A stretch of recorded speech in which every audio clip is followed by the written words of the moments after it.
É. Ah, Sim, ok. Já apareceu? Vamos começar então? isso. Boa noite, Beth.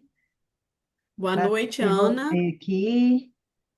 Hoje Prazer, nós pode estaremos falar. fazendo aqui. Conta aí para o pessoal. Então, eu vou falar um pouco sobre a minha formação, também vou me apresentar, né? E hoje nós vamos falar o autismo da infância à vida adulta. Ao longo dessa palestra, a gente vai estar falando sobre os desafios, as intervenções, o diagnóstico precoce, a diferença entre autismo em meninos e meninas, tá? Aí depois vem para a fase da adolescência e a vida adulta. Mas primeiro eu vou me apresentar, tá? Vou falar um pouco sobre mim. Eu sou Elizabeth Faria Montanari, tá? Eu sou formada em psicologia, psicopedagogia, neuropsicologia, sou ludoterapeuta também, que eu acho que tudo meu na minha formação eu sempre levo para o lado lúdico, né? Sempre foi lúdica. Eu acho que eu tenho isso desde como eu entendo por gente, criança, que eu gosto muito do lúdico na minha vida. Eu levo as coisas de forma mais leve. Sou terapeuta, sou analista comportamental, tá? Formada em analista comportamental, terapia cognitivo-comportamental, psicanálise contemporânea. Aí tá um pouco no meu telefone, né? O telefone para caso alguém queira me contactar e meu Instagram, caso alguém queira conhecer meu trabalho, tá bom? Então vamos, como eu falei, né? Hoje a gente vai falar do autismo da infância à vida adulta, transformações, desafios, inclusão e autonomia. Eu acho que é um tema bem pertinente porque pelo que eu percebi nessa minha formação profissional, há muita pouca literatura e livros, né, informações sobre o autismo na vida adulta, né? Fala muito da infância, da transição para a adolescência, mas a vida adulta ele quase não tem bastante. Agora que está surgindo literatura, agora que está surgindo autores falando desse assunto, até porque esses diagnósticos estão aparecendo muito mais agora para a gente que está fazendo essa avaliação da vida adulta diferente da avaliação para criança, né? O que é o autismo? Eu vou fazer assim, eu não vou me aprofundar muito, tá, na parte teórica, porque é um transtorno do espectro autista, é um transtorno bem complexo, bem amplo, né? Então, falar do autismo exige aí horas, né, de slides, horas de treinamento. Então, eu trouxe aí tópicos bem, assim, coesos e objetivos para que a gente possa estar passando essa informação de forma clara e objetiva para quem for assistir. Então, o autismo é uma condição do neurodesenvolvimento, ele não é uma doença, tá? Diferente do que todos pensam, já me perguntaram, eu vou morrer de autismo? Não, ninguém morre de autismo, tá? O autismo não é uma doença. Ele tem origem biológica e se manifesta desde a primeira infância, né? Desde o nascimento. Resulta de diferença no desenvolvimento cerebral. Não é causada por criação, trauma ou falta de limites. Não tem cura porque não é patologia, é uma forma de funcionamento. Acompanha o indivíduo ao longo da vida, podendo mudar com apoio e maturidade, né? Tanto que a gente vê fases do autismo na infância, na adolescência e na vida adulta. Pode estar associado às outras condições, né, como TDAH, ansiedade e dificuldade de aprendizagem. Pessoas autistas podem apresentar pontos fortes, como memória detalhada, pensamento lógico, foco intenso e criatividade. Se você quiser contribuir com alguma coisa, Ana, você pode falar, tá? É, Ele passa ali pelo processamento cerebral e sensorial diferente, tá? Então, o cérebro organiza e interpreta estímulos de forma específica. Pode haver hipersensibilidade, som, toque, luz, sabores, textura ou hipossensibilidade, tá? O indivíduo ele pode sentir de mais ou sentir de menos. Tendência a buscar previsibilidade, padrões e rotinas para reduzir sobrecarga sensorial. Diferenças nas funções executivas, flexibilidade cognitiva, planejamento e iniciação de tarefas. Processamento social e comunicação pode exigir maior esforço mental. Interesses específicos podem funcionar como fonte de prazer, autorregulação e aprendizado. Então, esse tópico aqui, interesses específicos, às vezes retirar uma pelezinha da boca ou uma pelezinha da unha, pode vir aí com uma autorregulação, ou então uma estereotipia, um flap das mãos, né? Pode ser um sinal de uma euforia que ele está feliz por estar vendo o desenho, ou é um presente. E eu sempre brinco com meus pacientes que eles me perguntam, tio, o que é o autismo? Eu falo, é tipo um super-herói, você sente tudo demais. Você cheira demais, ouve demais, tem uma visão mais apurada, então tem a sensibilidade aí à luz ou ao sol, ou então você pode sentir de menos também. Como eu tenho um paciente que usa casaco no verão e no frio fica sem casaco. Impacta a comunicação, interação e comportamento. Comunicação pode ser verbal, reduzida, ecolálica, alternativa gestual. Dificuldades em compreender metáforas, subentendidos, ironias e regras sociais implícitas. Preferência por interações estruturadas, previsíveis e com propósito claro. Comportamentos repetitivos, estereotipias ou rotinas ajudam na organização emocional e sensorial. Possível desafio para iniciar, manter ou encerrar conversas.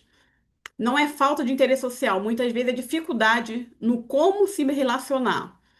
Crises, meltdowns ou desligamentos, shutdowns podem ocorrer diante de sobrecarga sensorial, tá? Agora vamos falar um pouco do diagnóstico precoce. Então, eu falei um pouco assim, bem breve, os tópicos mais importantes do que é o autismo, tá? Como é que a gente faz um diagnóstico de autismo que a gente pode estar percebendo ali? Por que esse diagnóstico precoce é tão importante, né? Quando a gente fala de diagnóstico precoce, a gente se vê a população muito mais em meninos. As meninas, elas costumam ser laudadas mais tardia, na adolescência ou na fase adulta, tá? Então, o diagnóstico precoce ele é importante para melhor prognóstico e autonomia, né? Quanto mais esse diagnóstico precoce, a gente consegue intervir de uma forma mais precocemente e estimular essa criança de uma forma assertiva, intervenções mais eficazes, redução de sofrimento emocional e apoio escolar adequado. Início precoce e impacto funcional. Manifesta-se na infância, mesmo que reconhecido tardiamente. Prejuízo variáveis no cotidiano, escola, trabalho, relações e autonomia. Intensidade e necessidade de suporte pode mudar ao longo da vida. Não é explicada apenas por deficiência intelectual ou atraso global. Então, esse início, ele começa ali precocemente, mas às vezes, muitas vezes, ele é laudado tardiamente, entendeu? Então, ele sempre se manifesta na infância, ele vem desde o nascimento, tá? Esses critérios diagnósticos, gente, a gente só pode fechar de acordo com o CID-11, tá? Dificuldades persistentes na comunicação e na interação social, redução na reciprocidade socioemocional, dificuldade em iniciar, manter e compreender interações, comunicação verbal e não verbal atípica, contato ocular, gestos, prosódia, expressões faciais, interpretação literal da linguagem, metáforas e regras sociais implícitas, alterações sensoriais, hipor ou hiporresponsividade, hipersensibilidade a sons, luz, toque, cheiro, sabores ou texturas, busca sensorial ativa, cheirar objetos, tocar superfícies, movimentos com os objetos, dificuldade de filtragem sensorial e risco de sobrecarga, processamento sensorial impactando comportamento e regulação emocional, padrões restritos, repetitivos e rígidos de comportamento. Rotinas, necessidade de previsibilidade, resistência a mudanças, interesses fixos, intensos e específicos, movimentos repetitivos, estereotipias ou uso em comum de objetos, pensamentos mais concretos e menos flexível, que é a questão da rigidez cognitiva, tá? Então, eu trouxe essas informações importantes que consta dentro do CID-11, né? Que desde do ano passado, de novembro do ano passado, tem alguns médicos que ainda usam o CID-10, mas a gente já está indo aí, eu já utilizo o CID-11, mesmo alguns médicos ainda utilizando o CID-10, tá? Eu Ô, busco me Beth, atualizar. Fa- queria falar um pouquinho dessa questão, quando vai se fazer o diagnóstico, né, na adolescência ou na vida adulta. Muitas dessas características aí que foram faladas podem estar presentes em outros tipos de problemas, né, de saúde mental, problemas Sim, psiquiátricos, também muitas situações relacionadas à condição de vida da pessoa, né, traumas. Então, existe uma dificuldade muito grande das pessoas darem o diagnóstico, né, pro adulto, pro adolescente. Ainda tem muitos profissionais é, que nunca pensam que é autismo, né? Só conseguem pensar o autismo na infância. Mas o interessante é a gente sempre tentar fazer essa volta ao passado e saber como Tem foi uma isso regressão na sua vida. cronológica, né? É Eu isso, sempre faço uma regressão né? cronológica de acordo com a idade. Quando eu vou avaliar um adulto, como você mesmo falou aí, perfeitamente, principalmente em mulheres, tá? Mulheres há a camuflagem social, há o mascaramento social. Então, as mulheres, antes dela receber o laudo, ela já passou por vários psiquiatras, é depressão, é ansiedade generalizada, que é o tal o TAG, transtorno de ansiedade generalizada, é uma esquizofrenia, mas eles nunca laudam. Eu já recebi uma paciente que ela já teve vários laudos, mas nunca autismo. E eles não entendem que o autismo tem essas comorbidades, entendeu? Tanto Isso. que nos congressos que eu estou indo agora, os médicos eles não estão falando só do autismo. E pelo contrário, eles estão falando das comorbidades, tá? Principalmente em adultos. O Mas é adulto a ele gente pode desenvolver entender aí, que é uma condição que começou lá na infância, sim, mas que nem todos esses sintomas vão estar presentes e nem com a gravidade tão grande, sim. e que a pessoa também melhora ao longo da vida se ela foi bem estimulada. Bem Mas a estimulada, gente bem terapeutizada, é, medicalizada. e aí a gente vai ver assim, que lá no comecinho da vida dela já tinha algo que não ia bem, né? E agora está manifestando pelas comorbidades, né? Mas aí é sempre importante a gente pensar assim, o autismo, ele é uma condição do neurodesenvolvimento, então ele vai estar presente desde a infância da pessoa, então isso é um ponto importante, né? Porque existem dois movimentos, um de achar que tudo é autismo e um outro movimento de negar o autismo da pessoa. Mas quando você vai fazer uma entrevista, vai saber do passado da pessoa, ela já sofria desde a infância, sofria bullying, não tinha amigos, não conseguia se adaptar, né? E aí isso que vai ajudar a gente a pensar nesse diagnóstico, né? Mas Sim, só porque ainda está corretamente. fresquinho aí os sintomas, Não, né? você está Para a gente corretíssima, pensar aí um porque pouco nisso. quando eu trouxe esse diagnóstico precoce e esses sintomas, e ao longo da vida, né, do marco de desenvolvimento da vida desse indivíduo, vai se mudando, porque um adolescente, ele vai saber que ele, em público, ele não pode fazer assim com as mãos. O que que ele vai fazer? Ele anda de um lado para o outro. Eu já tenho um adulto, paciente adulto, que ele vai andar de um lado para o outro. Então, por que que ele não vai fazer assim com as mãos? Quando criança, a criança não entende a questão social.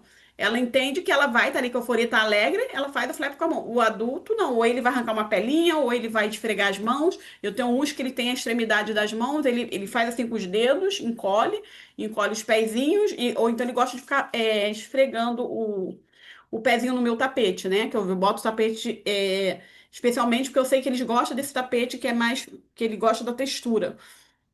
Então, tem essas questões, essas características que a gente tem que estar bem observando e voltar, como você falou, né? Eu faço sempre uma regressão, né? Nessa idade cronológica, ainda mais quando eu pego pacientes de 40, 45, 50, para entender melhor como é que foi a infância e a adolescência desse paciente. Como você falou, esses sintomas, eles não podem estar presentes na vida adulta, mas eles estiveram presentes na infância e na adolescência. Autismo na infância, tá? Vamos falar um pouco agora do autismo na infância, como eu falei, como a gente está falando da infância à vida adulta. Previsibilidade, rotina e suporte visual. Reduz a ansiedade. Por que que esse autismo na infância, essa previsibilidade, essa rotina e suporte visual são tão importantes, né? Reduz a ansiedade, favorece a organização, autorregulação.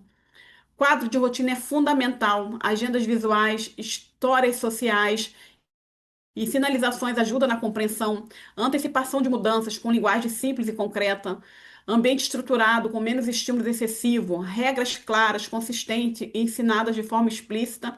Então, como eu falei ali todas as características que possa se apresentar de acordo com o CID-11, e agora a gente está verificando aqui como que a gente pode fazer esse manejo, essa intervenção de uma forma. Primeiro a gente vai vir para a fase da infância, depois a gente vai para a fase da adolescência e a fase a vida adulta, tá? Avaliações individualizadas e acompanhamento pedagógico. Considerar perfil cognitivo, sensorial, emocional e comunicativo da criança. Adaptações curriculares e metodológicas conforme necessidade. E muitas pessoas falam, às vezes me perguntam, Beth, como é que você elabora o seu PEI? Primeiro eu elaboro em cima das necessidades, que aí depois de elaborando esse PEI em cima das necessidades, eu potencializo essas habilidades que essa criança demonstra. Monitoramento contínuo do progresso, não apenas desempenho acadêmico, em tudo, né, em geral, tanto nas todas as habilidades, né? Habilidade de comunicação, da vida diária, pedagógica, social, trabalho em rede, escola, família e profissionais de saúde, isso é fundamental, essa rede de apoio. Respeito ao ritmo de aprendizagem, com objetivos funcionais e alcançáveis. Não adianta botar uma meta em cause frustração, tanto para a família quanto para a criança, né? Construção de vínculo e mediação responsiva. Relações seguras favorece participação, comunicação e autonomia. Validação emocional e acolhimento de crises, sem punição. Uso de interesses da criança como ponte para interação e ensino. Escutativa, observação e leitura das pistas não verbais. Priorização, conexões antes de correções comportamentais. Essa questão da escutativa e observação é muito interessante, porque eu tenho pacientes não verbais e é muito interessante que quando a mãe grita com ele, a primeira coisa que ele faz, ele bota a mão no ouvido. Ele tampa assim, aí eu falo, ops, não grita, porque você já te falei que você gritando é como se você estivesse batendo na cabeça dele, como se você estivesse dentro da cabeça dele. Aí ela, ai, Beth, eu sempre esqueço, é porque ele tem uma questão de, além da fuga, né, que ele tem, apresenta essa questão da fuga, ele derruba a água em tudo, ele tem essa questão, ele enche o copo e vai derrubando a água em tudo. Ele tem esse comportamento repetitivo e restrito. E ela grita com ele, aí quando ela grita, ele toma um susto, ele abre o olhão assim, bota a mão. Aí, opa, não grita que ele não vai compreender, tanto que eu agora estou ensinando ela o manejo correto de forma que esse comportamento seja transferido, tá? Ou extinguido. A gente, geralmente, eu não gosto de extinguir comportamento, eu gosto de transferir para que realmente ele possa mudar e não fazer mais, não repetir mais esse comportamento. Priorizar conexões antes de correções comportamentais. Então, essa questão da conexão é fundamental. Intervenções essenciais, tá? Aí a gente vai falar um pouco das intervenções essenciais. Eu estou falando primeiro da fase da infância, tá? Aba ética, naturalística e funcional. Focada na autonomia, qualidade de vida e participação social. Não há normalização. Intervenções realizadas em contextos naturais, casa, escola, brincadeira, rotina. Aí aqui eu falo que eu entro muito lúdico, né? Eu até brinco que às vezes o pessoal fala que dentro da terapia ABA, aquela terapia estruturada, normatizada, engessada, eu saio um pouco disso, já está até se mudando, se falando mais, né? Eu estou até estudando mais sobre isso, para uma terapia mais naturalística. Eu sou muito naturalística, né? Então, em congresso está se falando muito isso, mais lúdico, não botar aquela criança sentada numa mesa, bola amarela, pega a bola amarela, coloca na caixa, levante a mão, levante o braço. E às vezes numa brincadeira a criança já faz isso tudo, sem você fazer um comando de forma direta, né? Você indiretamente você já está fazendo ali de uma forma naturalista que a criança faça aquilo tudo sem você tornar aquilo robotizado. Usar reforçamento positivo, ensino motivacional e interesses da criança.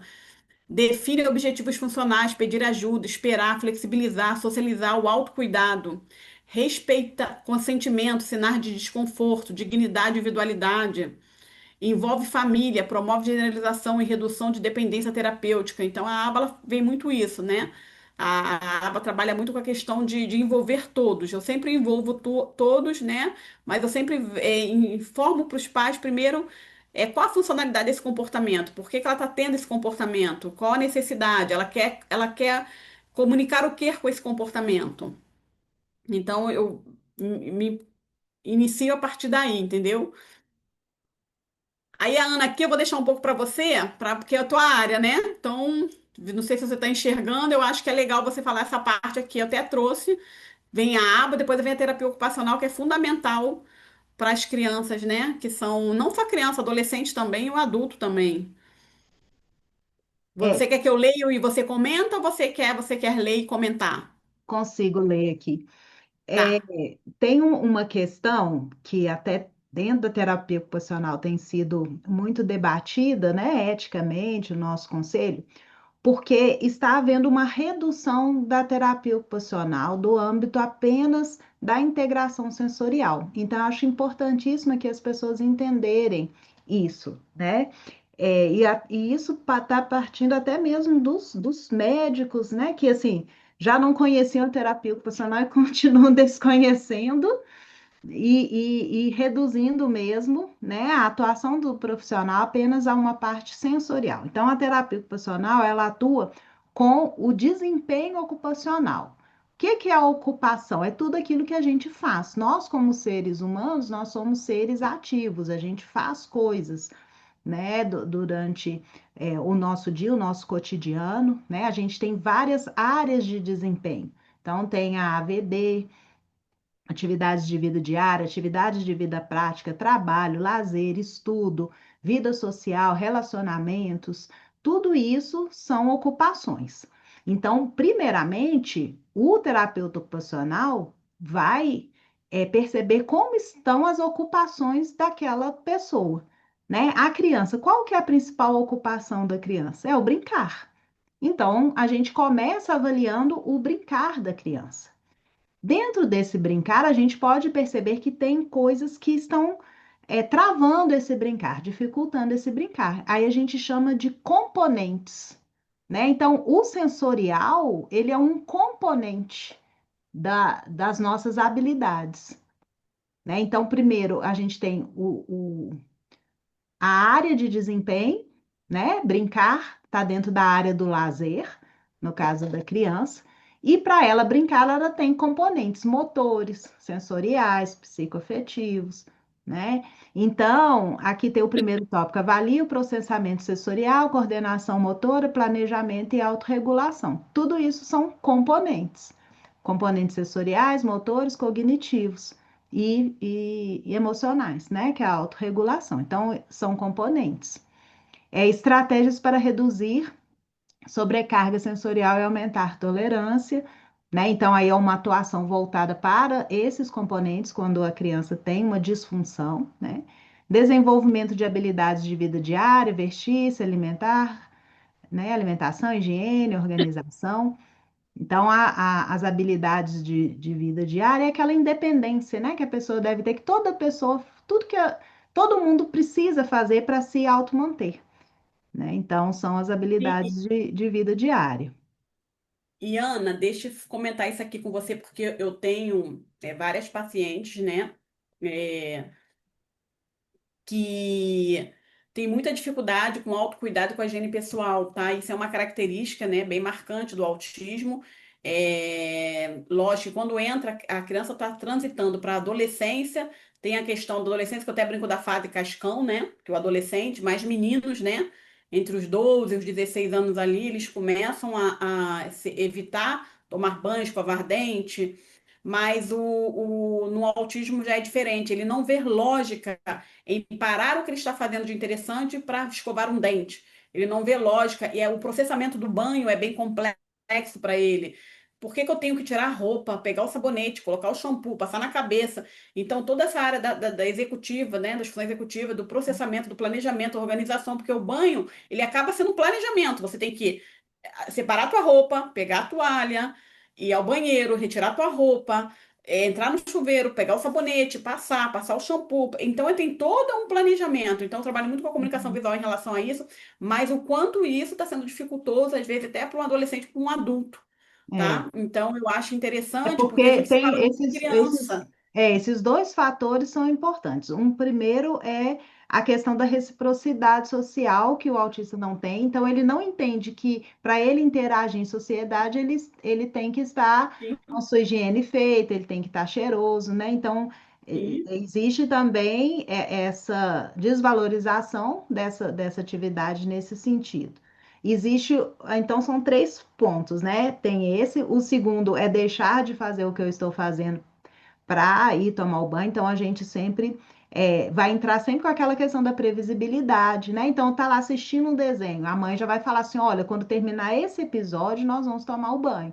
Você não vai tirar o menino no meio do episódio para ir, né? Mas você já vai planejar, ó, daqui a 2 minutos nós vamos desligar, vai terminar o episódio, você vai tomar o banho, né? E a questão mesmo das habilidades para o banho, que é muito complexo. A gente faz no modo automático, sim. mas e não, isso não só essas atividades, né? Para o autista, nada é no modo automático, né? Tudo é ensinado, é muito trabalhado, é tudo muito custoso. Então, Eu realmente, não o sei. banho é uma atividade muito complexa que a gente não consegue, no nosso dia a dia, perceber o quanto que é complexo, né? E Sim, eu precisa já estou mesmo inserindo até nas minhas desse passo a terapias. passo, né? Isso, eu estou até inserindo minhas terapias, porque assim, como você falou, cada vez menos a terapia ocupacional está sendo incentivada pelos médicos. Eu já escutei médicos chegar para o paciente meu e falar assim, não, faz porque agora tá vindo os fisioterapeutas, né? Se misturando aí nesse bolo todo, que aí fica meio confuso. Ah, não, busca aí uma psicomotricidade, ou então faz um esporte que é bem melhor. O esporte, ele desenvolve uma área. A fisioterapia, quando a questão tem a rigidez ali dos tendões, precisa realmente de uma fisioterapia. Terapia ocupacional, ele trabalha muito isso. Então, eu vejo o quanto ele transita para a adolescência, para a fase adulta, que é tão importante, com essa dificuldade de amarrar um sapato, de vestir uma roupa, de trocar um absorvente, que ninguém se fala, entendeu? Se fala muito da criancinha, ai que lindo, vou trocar a roupinha da criancinha, que bonitinho. Mas, e às vezes, e o absorvente? E enrolar esse absorvente, colocar ele numa lixeira, não deixar ele exposto, que, como você falou, ele não tem essa noção de deixar exposto esse absorvente, né? É. O rapaz, a depilação, que é tão fundamental, né? Falar isso, essa parte sensorial, eu sei que se passa muito pelo autocuidado, higiene, mas, Beth, a família não tem que ensinar isso, a família conversa isso, mas nós, enquanto profissionais, a gente pode manejar essa família, dar um treinamento familiar aí em relação a isso, que muitas vezes eles não entendem isso. Você raramente vai ver uma mulher autista indo fazer uma depilação. A cera, Uhum, é. entendeu? E A aí maioria. a família às vezes faz muito pela pessoa, né? E não ajuda a pessoa a fazer por si mesma, né? Então a terapeuta Sim, ocupacional entra muito nesse sentido de deixar a própria pessoa fazer, né? Ela conseguir fazer com ajuda, né? E ir aos poucos perdendo a ajuda, né? Então aí entra, né? Até os conceitos da aba tem muito a ver com a terapia ocupacional, né? Você começa dando uma ajuda maior, uma ajuda física, depois é a verbal, até que a pessoa consiga fazer sozinha, né? executar, né? E o Isso. interessante também é dentro do autismo, que eu percebo muito, né, trabalhando já há anos, a questão da associação. Eles aprendem muito por associação.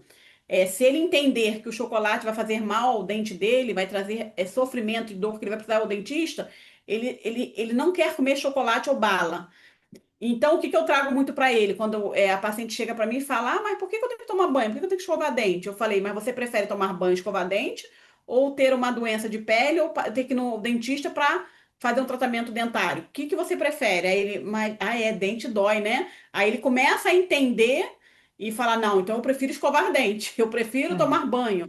E Antes de aí, eu ir para o hospital para ter uma doença de pele, ou então ter alguma coisa mais séria. Então, eu vou explicando, tentando associar. Conforme eu faço com as minhas crianças, também eu vou isso para o adolescente e para o adulto, para ele entender essa associação. Porque o adulto, ainda mais o adulto que não tem mais aquele que comande ele, que são os pais, os cuidadores, ele fica, às vezes, 2, 3 dias sem tomar banho, fica 2, 3 dias sem escovar dente, entendeu? Então tem que ter muito cuidado. Eu sempre converso com eles quando vou conversar com o adulto, porque ninguém vai pegar ele pelo braço e colocar debaixo do chuveiro como faz com a criança.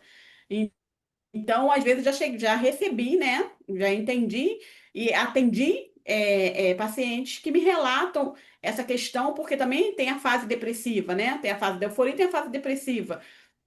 Então, muitas vezes eu tenho cuidado de estar passando para ele falando de uma forma que eles não se sintam, né, agredidos, como você fala, ele não tem a reciprocidade de entender que o outro vai estar perto dele. Aí eu até brinco, ó, você vai para a faculdade, você vai para o trabalho, então vai ter pessoas ao seu redor. Você não está sentindo, mas as pessoas ao redor estão sentindo. E nada disso às vezes é falado no treinamento, entendeu? Nada disso é falado. Você fala muito da criança, mas esquece do adolescente e do adulto, né? Que precisa, às vezes, de um desodorante, precisa, às vezes, de usar ali um perfume, e às vezes, muitas vezes, esse cheiro incomoda, às vezes um sabonete incomoda, aí tem que ir para um sabonete mais neutro. Então, tem todo um contexto aí que as pessoas esquecem e só trabalha a criança, porque é muito fácil você pegar a criança, jogar dentro do chuveiro, ela grita, ela chora, porque aquilo incomoda ela, o barulho do chuveiro, a força da água, toda a parte sensorial incomoda ela. O que que o adulto faz? Ele evita, ele faz a evitação. uhum. Só que na E aí a evitação ele gente causa. Pode pode ir falar. relacionando com as regras, né? Como eles são Sim, muito presos às regras, então você vai criando regras que são boas para a pessoa, né? Você sim, vai regra, tendo o lado rotina, bom eles são das muito presos regras à e rotina. rotinas, né? Então Isso. é isso, olha, eu preciso tomar banho, né? E aí eles vão fixando assim, ah, é o horário do banho, chegou a hora do banho, tem que tomar o banho, né? Sim, Aí aqui a gente tem um outro tópico que é o ambiente, né? As adaptações ambientais, que também faz parte da terapia ocupacional, que são os contextos, né? Então a gente trabalha com o desempenho ocupacional, as ocupações da pessoa, os fatores pessoais, né? Que seria a gravidade do quadro ali que a pessoa tem, e o contexto, aonde que ela está, em quais ambientes, aonde que ela circula.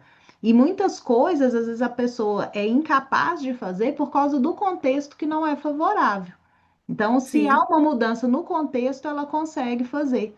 E às vezes o foco é muito a criança, então querem mudar a criança, né? A Beth falou de um tópico lá da aba, né? Que hoje em dia não é mais mudar a pessoa, normalizar a pessoa, né? Fazer com que ela seja funcional, mas não transformá-la em outra pessoa. E muitas vezes a É, demanda que vem respeitando, para a né? gente, a demanda que vem para a gente, da escola, da família, é querer que aquela pessoa fosse outra.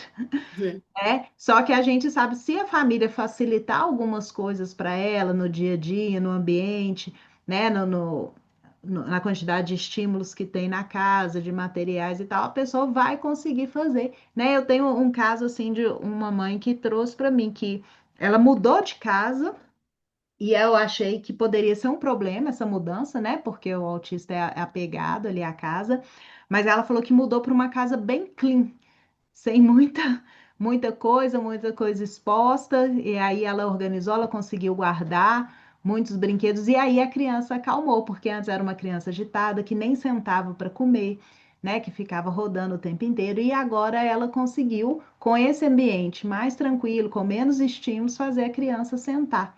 Né? Então, o ambiente muda muito. E às vezes as pessoas falam assim: ah, na escola ele é de um jeito, em casa ele é de outro. Então, é o ambiente que está influenciando, né? O ambiente é realmente a construção, móveis, mas também as pessoas que estão ali em volta, né? Como que cada um participa, né? Então, isso também é um campo da terapia ocupacional. Sim, influencia muito porque eu tenho pacientes eu sou psicopedagoga também, né? Então tem muitos pais que chegam para mim, Beth, você me ajuda que essa criança faça o dever de casa? Aí a criança já chega no consultório e fala, tia, aqui não é lugar de fazer dever não, a vai fazer de dever é na escola. Como ela associa, entende? Aí eu tenho que falar assim, poxa, mas aí então vamos fazer o seguinte, como eu sei que eles gostam muito de desafio, né? Gosta de estar competindo, eu falo para fazer o seguinte: vamos ver, eu vou pegar o cronômetro aqui, vamos ver quanto tempo você faz esse dever. Só para me ver. Aqui não é fazer lugar de fazer dever, não, mas só para me tia ver. Tu faz isso pra tia? Tá bom. Aí eu boto o cronômetro. Caramba, tu fez nesse tempo rápido, cara, muito rápido. Foi mais rápido que o Sonic. Tu foi, eu acho que você é mais rápido que eu sou. É, tia. Aí a criança já olha aquilo meio de forma lúdica e traz, mas ela, tia, é bem rápido, né? Não vai atrapalhar aqui a brincadeira, não, né? Não, não vai atrapalhar, não. A gente vai poder brincar depois. Mas caramba, como você faz rápido? Aí eu vou falando para a mãe e a mãe pega esse manejo, pega essa intervenção de forma lúdica e leva para casa. E dá certo, entendeu? Ela faz porque a criança entende que dever é só na escola. Uhum. Entendeu? Então ela não É. quer fazer dever em casa porque ela quer a atenção dos pais, ela quer ficar com os pais, e não só a criança atípica, né? Atípica também.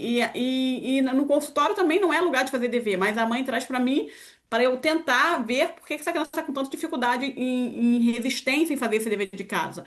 Então, quando você fala aí da adaptação ambiental, os pais também têm que entender isso, tá? Essa questão da associação.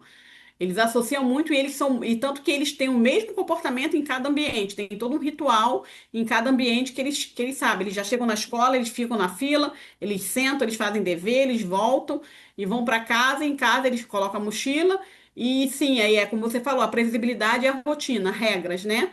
Não, tal hora você vai parar para fazer o dever de casa. Não falar, você tem que fazer o dever de casa agora. Vamos lá, tem que ser. Não é assim, entendeu? Então tem que ter toda uma previsibilidade, uma regra e rotina na vida dessa criança. E aqui, Aí o por último ali fim, né, seu, criação de planos de autorregulação, pausas sensoriais, materiais calmantes, movimento, né? Então, isso está dentro aí da terapia de integração sensorial, né? Voltando só nesse ponto, a terapia de integração sensorial é uma especialização da terapia ocupacional, né? A pessoa faz uma pós-graduação, é um certificado internacional, é um curso bastante caro. E além dele ser caro, a capacitação e a certificação ainda tem os equipamentos todos que têm que ser padronizados, né? Tem que serem seguros para a pessoa, né? Então, geralmente, isso custa em torno de uns R$ 30.000 para um terapeuta ocupacional Hum. se tornar um terapeuta de integração sensorial.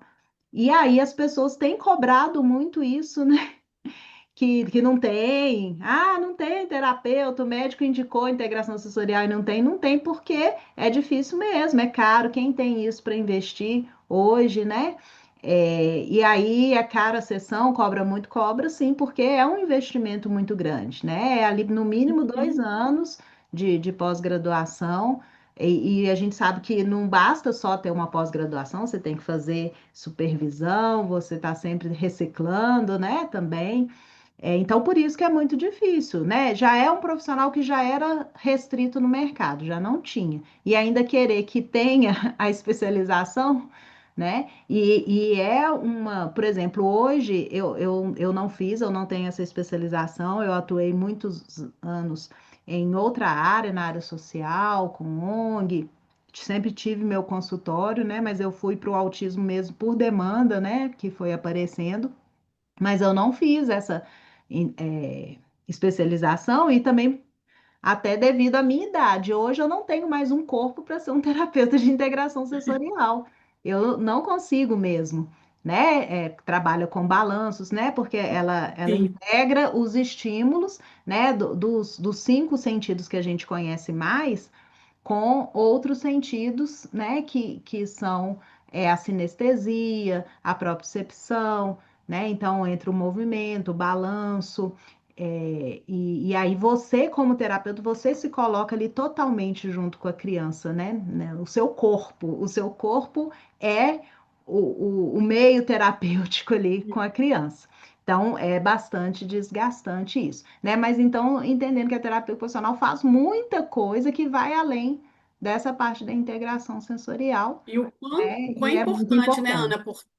O quão é importante porque a maioria das crises da criança passa pela carga sensorial, entendeu? Sim. Eu digo 99,9% das crises da criança passa pela carga sensorial.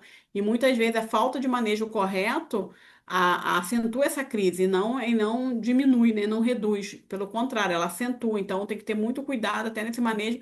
E o quão isso é importante, e como você falou mesmo, e muitas vezes hoje, né?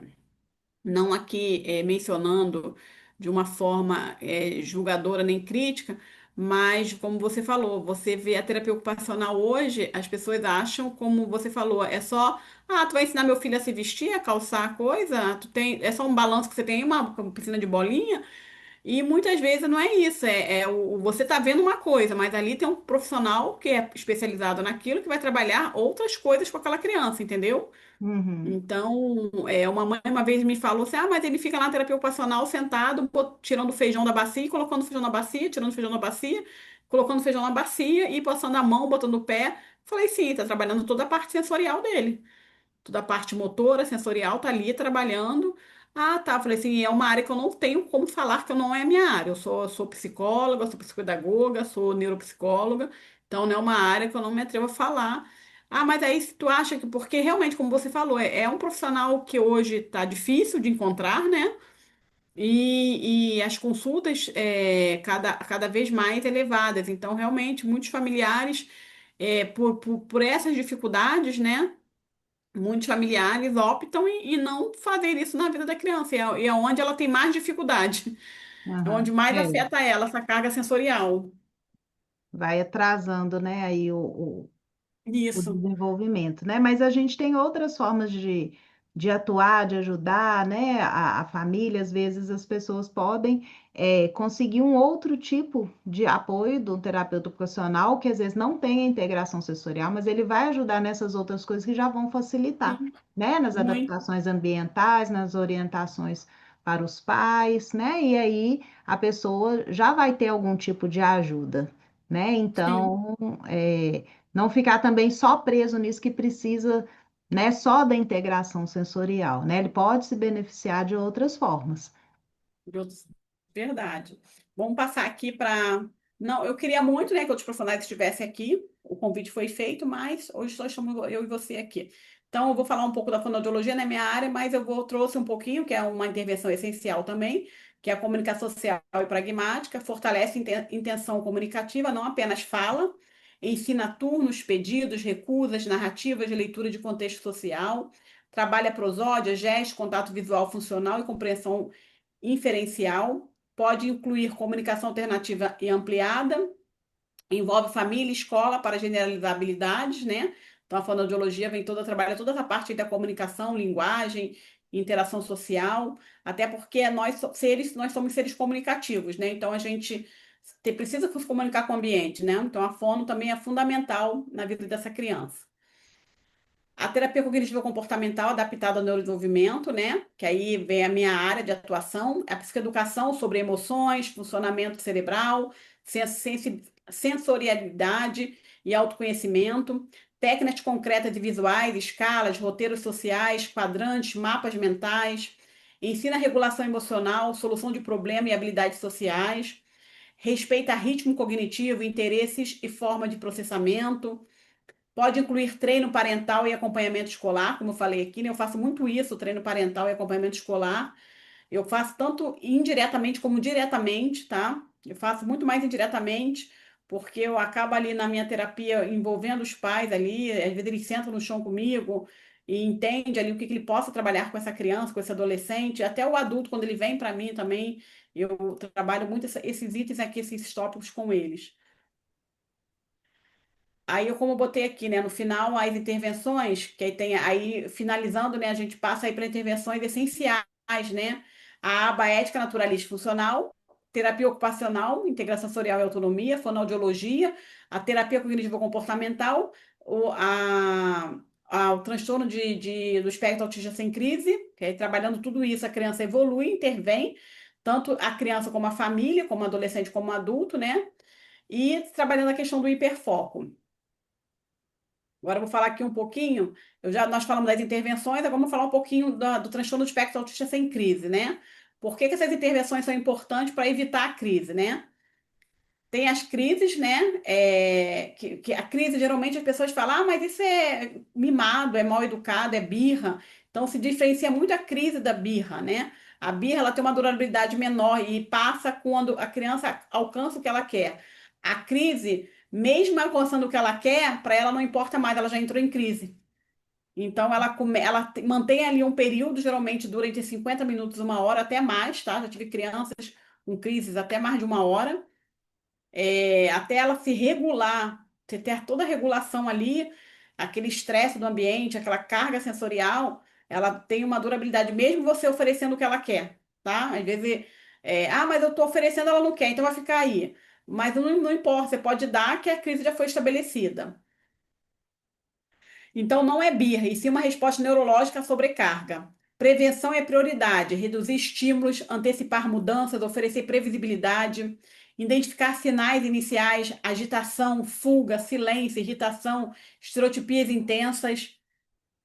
Em crise, proteger, acolher, remover estímulos, aqueles estímulos que possam machucar a criança ou ela se autolesionar ou machucar terceiros, né? Manter voz calma e não tocar sem consentimento, porque muitas crianças, às vezes, ela aceita o colo, mas aí muitas crianças, às vezes, não aceitam o toque, não quer. Se você tocar, essa crise, ela piora, ela pode acentuar.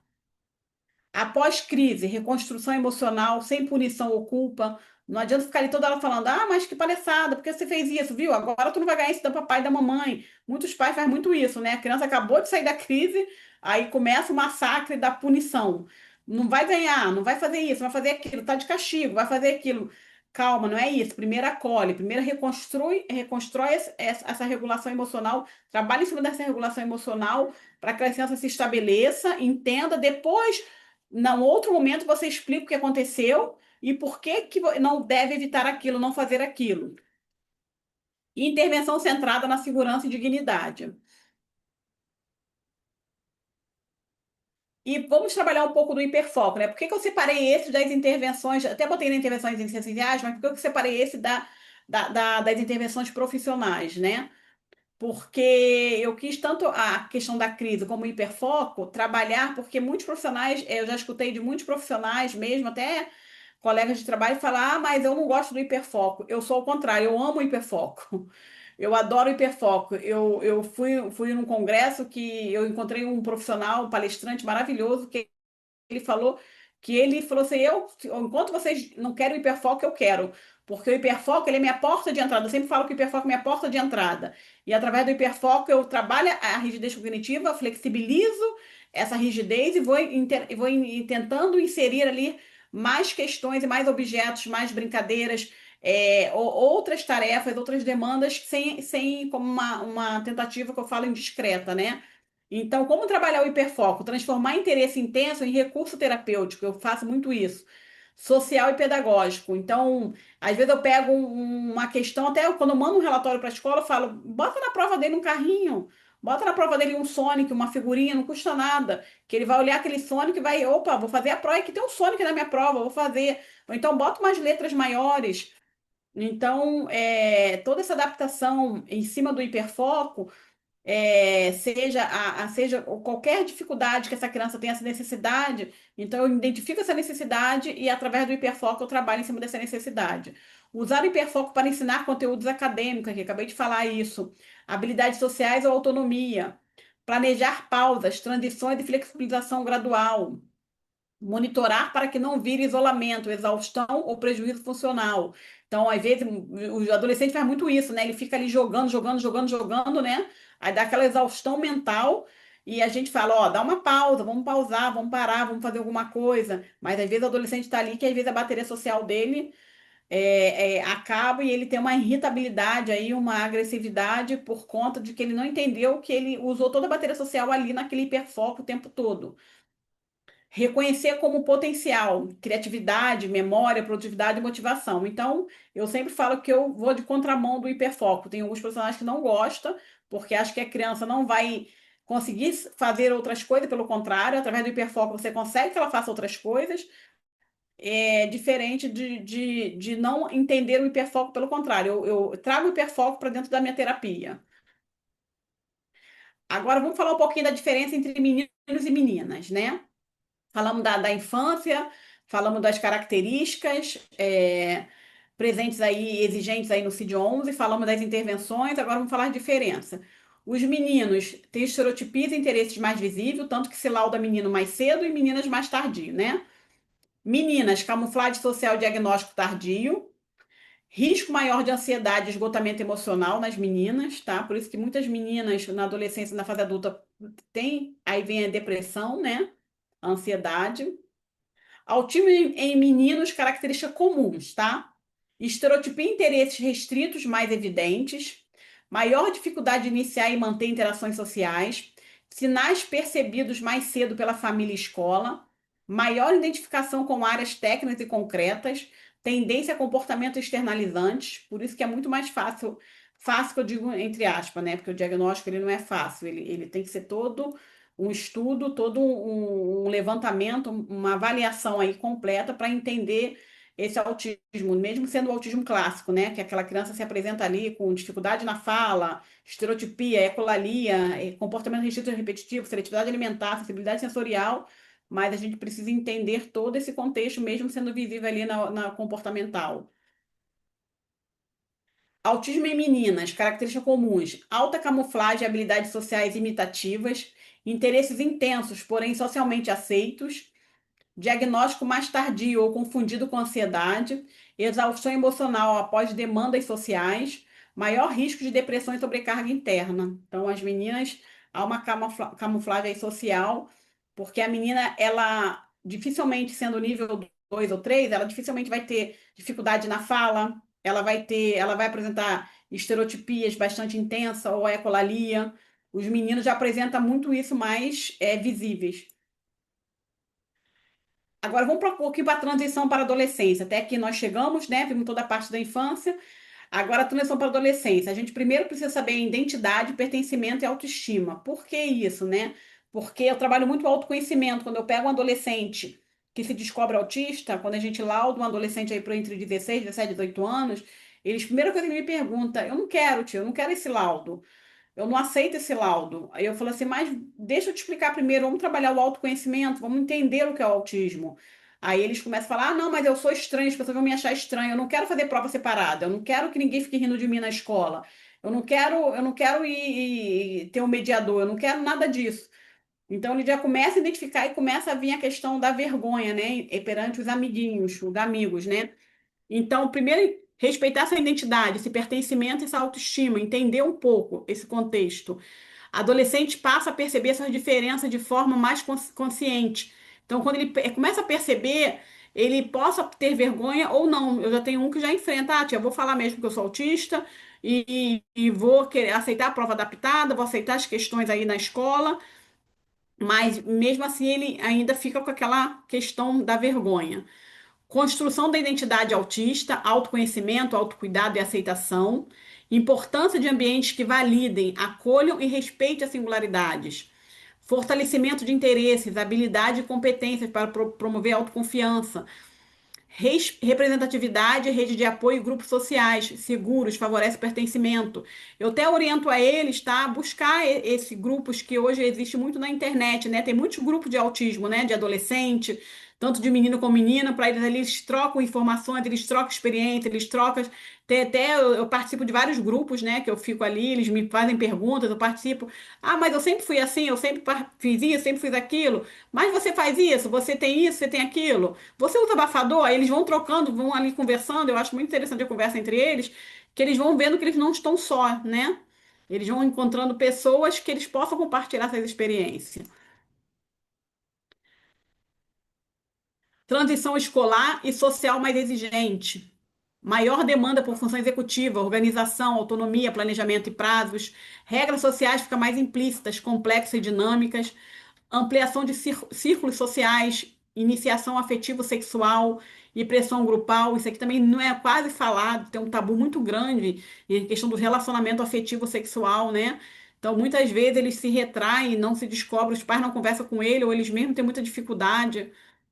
Necessidade de apoios pedagógicos contínuos, adaptações, previsibilidade e orientação, e há muita dificuldade mesmo. Parece que eles só vão estudar até o ensino fundamental 2, não existe ensino médio nem faculdade. Agora que o ensino médio e a faculdade estão aceitando mais, eu tenho um paciente no ensino médio e na faculdade, que eu mando relatório, eu mando carta, eu mando intervenções, mando PEI deles para que, por exemplo, trabalho em grupo é muito difícil para eles, a apresentação de trabalho é muito difícil, é muito complicado. Falar em reuniões de trabalho é bem complicado, então a gente trabalha tudo em cima disso. Escola deve acompanhar mudanças, revisar estratégia, incluir o adolescente nas decisões. Bullying, ansiedade, depressão, monitoramento necessário, maior vulnerabilidade à rejeição, exclusão, preconceito, isolamento. Sobrecarga sensorial, social e acadêmica pode elevar estresse e sofrimento emocional. Sintomas podem ser internalizados e pouco percebidos por adultos. Monitorar mudanças no humor, sono, apetite, interesse, desempenho e comportamentos de risco. Intervenção precoce, suporte escolar, psicoterapia e rede familiar protetiva são essenciais. Agora a gente vai falar um pouco de que acontece muito na adolescência para a vida adulta. Tem aquela questão que nós falamos, né, Ana Luísa, da questão do autocuidado e higiene, mas eu vou falar também do autolesionamento, tá? Que é muito importante a gente estar falando isso, essa questão do autolesionamento. É, Dentro do autismo, tá, existe a ressaca social e o isolamento social, né? Que é o shutdown, meltdown, e agora tem o burnout, né? Que é o esgotamento mental. Então, eles resultam de esforço contínuo para mascarar dificuldades. Então, ele imita o outro para que ele seja aceito. Lidar com demandas sociais, sensoriais e cognitivas. Burnout autista, exaustão emocional, cognitiva e física, perda de habilidades previamente adquiridas, irritabilidade e esgotamento. O shutdown, retraimento súbito, silêncio, imobilidade, lentidão cognitiva, necessidade de reduzir estímulo, não é escolha, é proteção neurológica. Então, muitas vezes eles têm esse retraimento, eles precisam se isolar. Ressaca social, cansaço intenso após interações, queda do humor, necessidade de isolamento e recuperação. Prevenção envolve respeito ao ritmo, ambientes previsíveis, pausas sensoriais, redução de exigência e suporte emocional, não exigir performance social contínua, descanso também e inclusão. fazer com que esse adolescente, não, você tem que sair com seus amigos, você tem que sair. Já vi muitos pais fazendo isso. Ele não tem que sair, você tem que falar com todo mundo. Ele não tem que falar com todo mundo. Tem que respeitar a individualidade dele. Agora vamos falar um pouquinho do autolesão na comunicação de sofrimento. Nunca deve ser interpretada como manipulação, teatro ou fase. Pode expressar dor emocional, sobrecarga sensorial, dificuldade de autorregulação, ansiedade, depressão, desespero. Em crianças e adolescentes autistas, pode surgir pela dificuldade de nomear e comunicar emoções. Sinais de alerta, isolamento, queda escolar, mudança brusca de humor, frases de desvalorização, esconder machucados. Acolher sem julgamento, validar sofrimento, garantir segurança e buscar avaliação especializada. Priorizar a intervenção emocional, não apenas controle comportamental.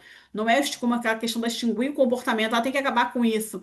Você tem que parar com isso porque o teu corpo vai ficar todo marcado. Não é isso. É entender o que está acontecendo e acolher também. Encaminhamento e acompanhamento multidisciplinar. É importante nessa questão quando a gente identifica a psicoterapia para regulação emocional, habilidades sociais, identificação de gatilhos e estratégia de enfrentamento.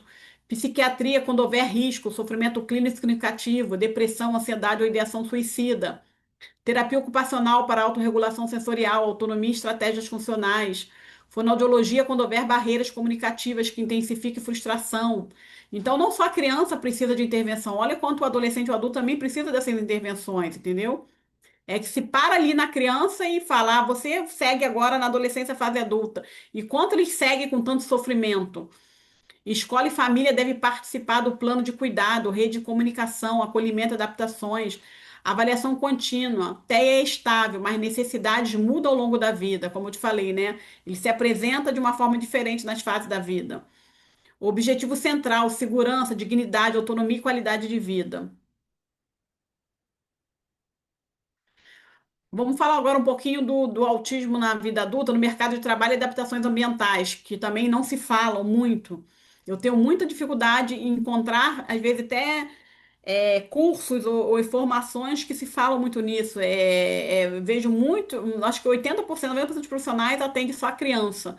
E esquece do adolescente, que essa criança vai virar um adolescente, vai virar um adulto. Competências individuais devem orientar a escolha profissional, não estereotipos. Processos seletivos inclusivos, entrevista estruturada, linguagem objetiva, etapas adaptadas, acessibilidade sensorial, iluminação, ruídos, temperatura, fluxo de pessoas.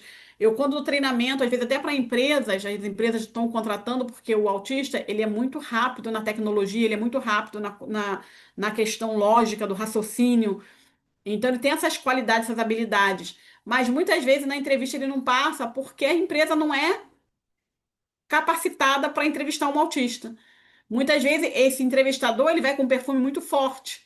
Muitas vezes ele vai com uma roupa muito colorida. Muitas vezes ele vai com ele coloca esse candidato que está dentro da questão do espectro autista, junto com várias outras pessoas com várias cargas sensoriais. Lógico que ele não vai ir bem na entrevista. Ele ali vai se desregular, vai se sentir desconfortável e ele não vai bem. Então, muitas empresas, infelizmente, hoje, elas não estão capacitadas. Eu queria muito, tanto que eu estou desenvolvendo um trabalho para desenvolver para esses profissionais que vão entrevistar os autistas para o mercado de trabalho. Demandas claras, tarefas descritas por escrito, prazos definidos, rotinas previsíveis, mentoria, supervisão empática e feedback direto, não implícito, valorização de pontos fortes, hiperfoco, organização, pensamento analítico, criatividade, memória, cultura organizacional inclusiva, reduz o burnout e turnover. Turnover é a rotatividade e o esgotamento mental, né, aí, porque muitas vezes eles não ficam no trabalho por conta disso. Agora vamos para o desafio da vida adulta e faculdade e trabalho, né? Como já chegamos, passamos aí pela toda a fase da infância, da adolescência, ele entrando no mercado de trabalho, passando aí pelo ensino médio, pela faculdade. Treinamento funcional para a vida diária, organização da casa, higiene, alimentação, finanças. Planejamento de rotina com recursos visuais, checklists e aplicativos. Estratégia de autorregulação sensorial e emocional, pausas, objetos reguladores, autoconsciência corporal, construção gradual da independência, cozinhar, comprar, fazer compras, né? Transporte, burocracia, Importância do suporte familiar respeitoso, sem infantilização. Autonomia não é ausência de apoio, e sim apoio adequado ao nível de necessidade. Eu sempre tenho que pais que chegam para mim e falam, Beth, mas meu filho fala em 3 línguas. Eu falei, que pai, legal que ele fala 3 línguas. Ele tem essa facilidade realmente com a linguagem, né? Em aprender outras línguas. Mas ele sabe ele ir na padaria comprar um pão? Ele sabe receber um troco? Ele sabe pagar com dinheiro? Ele sabe tomar banho sozinho? Ele sabe se vestir sozinho? Porque muitas vezes os pais às vezes incentivam um estímulo, uma habilidade e esquece da outra. Só que a gente precisa dessa autonomia e independência o tempo todo. Eu até brinco, né? Que eu começo a trabalhar autonomia e independência a partir dos 2 aninhos.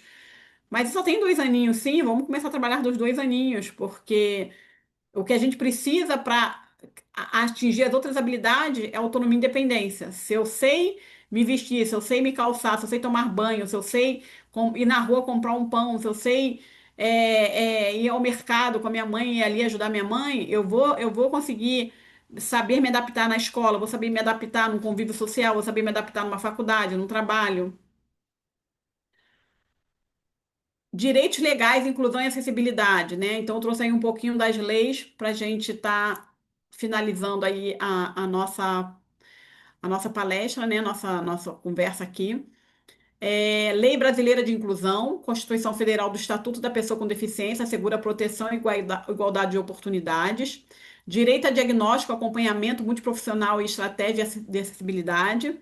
Benefícios e políticas públicas quando houver impedimento funcional significativo, que é o BPC-LOAS, né? Que vem muito aí ajudar os pais a pagar as terapias, né? Adaptações razoáveis em escolas, concurso, universidade, empregos. Hoje já tenho paciente que eu já dou cartas para quando ele vai fazer o Enem, vai fazer um concurso público, sem necessidade de judicialização prévia. Acesso preferencial, acompanhante, a comunicação alternativa aumentada ou alternada ou aumentativa tem vários significativos para o CA, né? Flexibilização sensorial e atendimento prioritário, combate à discriminação, capacitismo e barreiras sociais, inclusão é direito, não concessão. Então, isso aqui é fundamental para esse adolescente, para esse adulto, porque a criança ela tem os cuidadores, querendo ou não, ela tem ali os cuidadores e protegendo e, como é que se diz, monitorando e conduzindo. Mas esse adolescente sozinho na rua, esse adulto sozinho na empresa, sozinho na faculdade, como é que a gente vai estar manejando, intervindo e conduzindo ele de uma forma assertiva para que ele não encontre essas barreiras, esses desafios? Então, Ana, é a que eu finalizo, né? Como eu falei, falta assim, se a gente for botar todos os slides aqui, vai dar muitos slides. Então, eu tive que resumir, trazer os principais tópicos. Lógico que dentro desses tópicos tem um guarda-chuva embaixo com várias outras coisas, né? Se a gente for falar de tudo, tem muitas outras coisas, mas o fundamental é isso que você falou, tá? Respeitar a individualidade, identificar essa necessidade, potencializar essas habilidades, é, intervir de forma assertiva, ter esse diagnóstico precoce é fundamental e buscar realmente uma rede de apoio, né? Tanto multiprofissional, multidisciplinar, como envolvendo todos que envolvem esse indivíduo, né? Sendo ele criança, adolescente ou adulto. Você quer complementar com alguma coisa para a gente finalizar? É só ressaltar essa complexidade toda que é esse trabalho, né, com o autismo. A gente, como profissional, tem que estar sempre buscando, capacitando, ouvindo outros profissionais, né, ouvindo a família, ouvindo o paciente, o que ele quer, para a gente não cair nessa armadilha de querer modificar as pessoas, né, de querer transformar as pessoas em outras. Eu acho que isso é muito importante. E também a gente não cair numa armadilha de achar que é simplista a atuação com autista, né? A gente está lá nos nossos grupos de WhatsApp, grupos de profissionais, e sempre tem alguém que chega lá. Ah, gente, eu quero uma atividade para trabalhar com a criança de 8 anos. Isso me arrepia toda vez que aparece, né? Porque não existe uma receita de bolo, né? Nada que, assim, você vai fazer isso, né? É tudo muito complexo, né? É uma interação de coisas, né? Família, a própria pessoa, onde que ela está, quem está em volta dela, quais são as expectativas, né? Tudo isso. E queria só complementar ali um pouquinho no trabalho com o adolescente. Eu trabalho em grupos, né? Eu Ótimo atualmente isso. tenho atuado com grupos tanto no consultório particular quanto no CAPS. Também trabalho no CAPS Infanto Juvenil. Sim.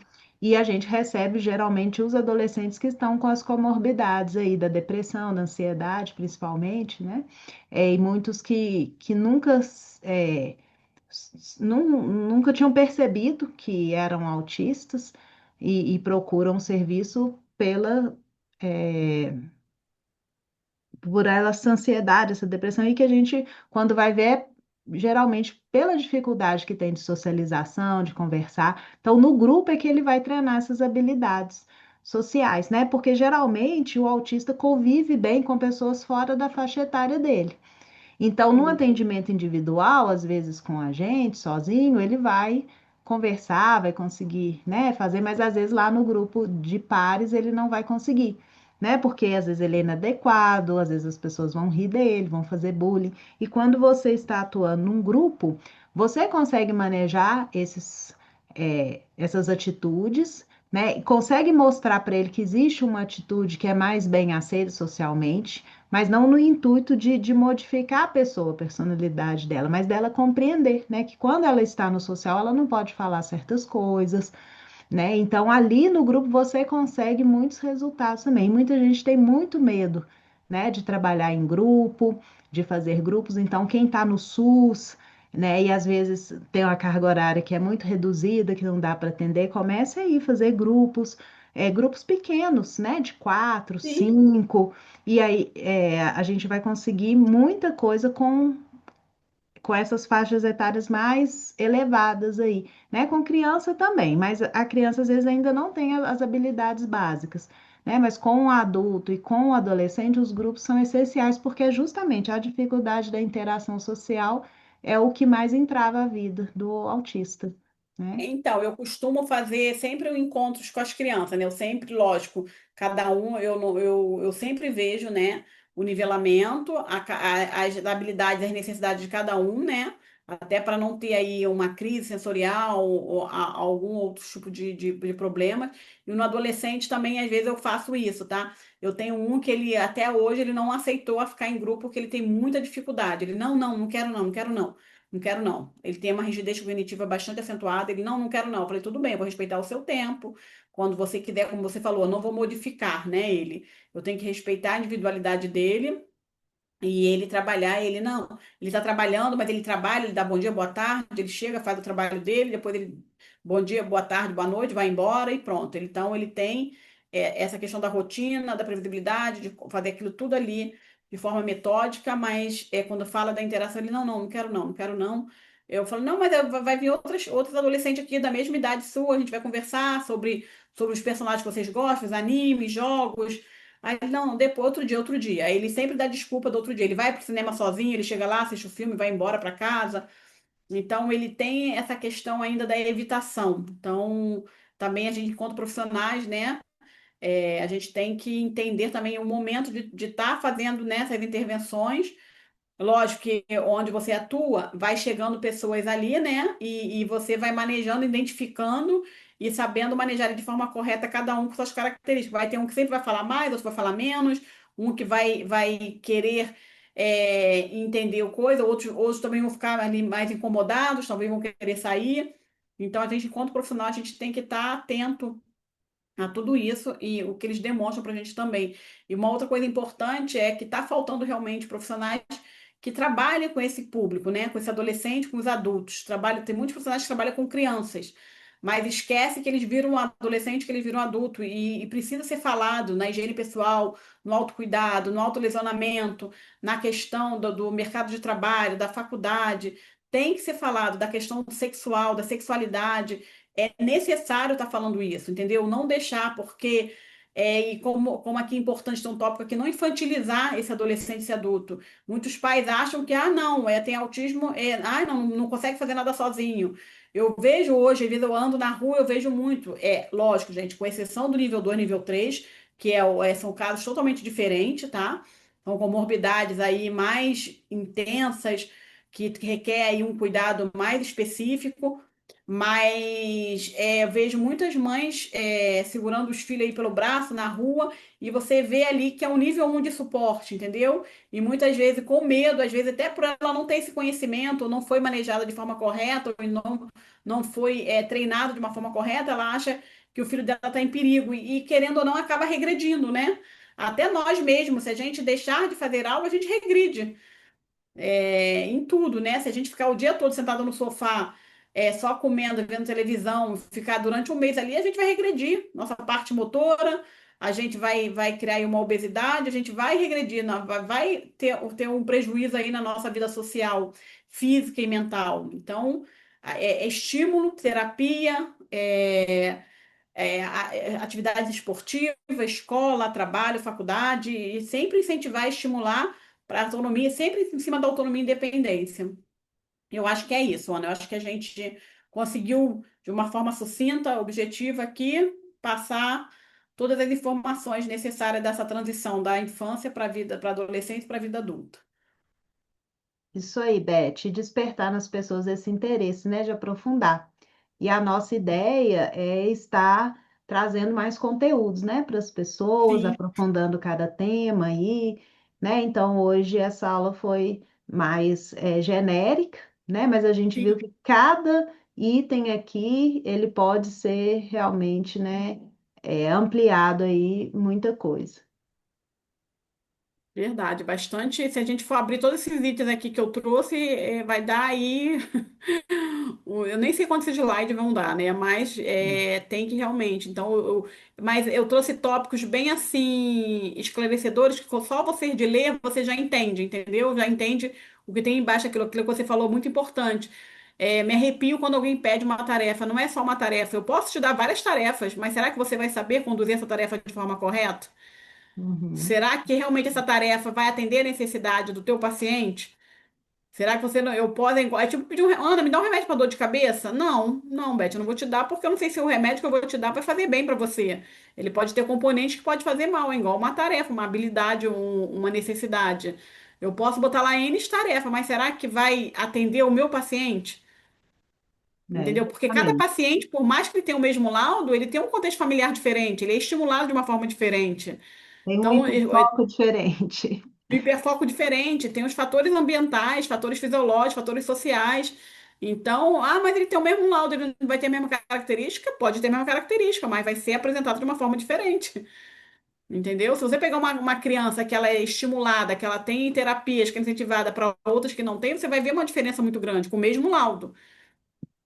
Entendeu? Eu até brinco que eu Exatamente. trabalho, eu tenho um projeto social em comunidade, então eu brinco com meus pacientes, que eu falo paciente da comunidade, paciente do asfalto, né? O da comunidade, ele tem autonomia e independência muito acentuada. Por quê? Porque ele Uhum. precisa.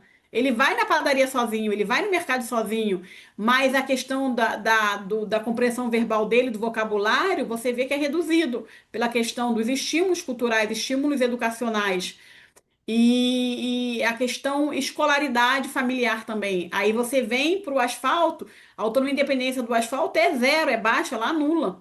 Aham. Como você recebe pacientes que, às vezes, com 12, 13 anos, ainda necessita de auxílio para a questão da higiene pessoal, Uhum. entendeu? Mas o conteúdo escolar, acadêmico, é lá no alto, por conta da escolaridade familiar, da parte educacional, que é estimulada. Então, tem que ter muito cuidado com essa questão de comparar. Ah, mas faz isso, faz aquilo. Não, eu conversando com uma neuro, eu falei assim, eu vou fazer uma tese para mim, que eu vou entender, vou fazer essa mistura, vou trazer a criança da comunidade que tem essa autonomia e independência e a Uhum. criança que tem essa questão cultural muito acentuada, né? Que é o quanto é interessante, eu venho percebendo isso. Às vezes a criança ela se desenvolve muito rápido ali na questão da autonomia e independência porque ela precisa sobreviver. Ó, você Aham. vai ficar aqui, vai ver isso, aquilo. Mais uma vez ressaltando a questão do nível de suporte, tá, gente? A gente não pode comparar o nível 1 com o nível 2, nível 3, que aí são questões totalmente diferentes. Então, podemos finalizar, Ana? Bem, Aqui finalizamos, vamos, né? vamos Então, tá finalizar. bom. Muito Você finaliza obrigada, aí. pessoal que Obrigada, Ana. Obrigada mesmo. E aí, agora a gente bota mais ideias em pauta e a gente vai fazendo essas ideias. Agora a gente vai passar para a questão aí dos novos projetos nossos, tá bom? Isso aí. Tchau, tchau, Beth. Muito Tchau, obrigada. tchau. Beijo, tchau.